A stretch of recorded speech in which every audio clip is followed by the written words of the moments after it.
Hi friends, welcome back to my channel. Interesting వీడియోల కోసం నా ఛానల్ను సబ్స్క్రైబ్ చేసుకోండి.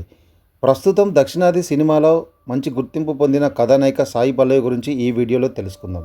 సాయి పల్లవి తమిళ, తెలుగు, మలయాళ చిత్రాల్లో నటించి తన సహజ నటన, అద్భుతమైన నృత్యంతో నేచురల్ బ్యూటీగా పేరు తెచ్చుకున్నారు. సాయి పల్లవి తమిళనాడులోని నీలగిరి జిల్లా కోస్తగిరి గ్రామానికి చెందినవారు. ఈమె వృత్తిరీత్యా డాక్టర్. జార్జియాలోని టిబిలిటీ స్టేట్ మెడికల్ యూనివర్సిటీ నుంచి ఎంబీబీఎస్ డిగ్రీ పూర్తి చేశారు. చిన్నప్పటి నుంచే డ్యాన్స్పై ఆసక్తి కలిగి ఎవరి దగ్గర శిక్షణ తీసుకోకుండానే అద్భుతమైన నృత్య కళాకారిణిగా ఎదిగారు. ఈటీవీలో ప్రసారమైన డి డ్యాన్స్ షోలో కూడా కంటెస్టెంట్గా పాల్గొన్నారు. సాయి పల్లవి మలయాళంలో ప్రేమం చిత్రంతో మలార్ పాత్రలో హీరోయిన్గా మంచి గుర్తింపు తెచ్చుకుంది. 2017లో శేఖర్ కమల దర్శకత్వం వహించిన ఫిదా చిత్రంతో తెలుగులో పరిచయం అయ్యారు. ఈ సినిమా కోసం తెలుగు నేర్చుకుని సొంతంగా తెలంగాణ యాసలో డబ్బింగ్ చెప్పుకోవడం ఆమెకు విశేష గుర్తింపును తెచ్చింది.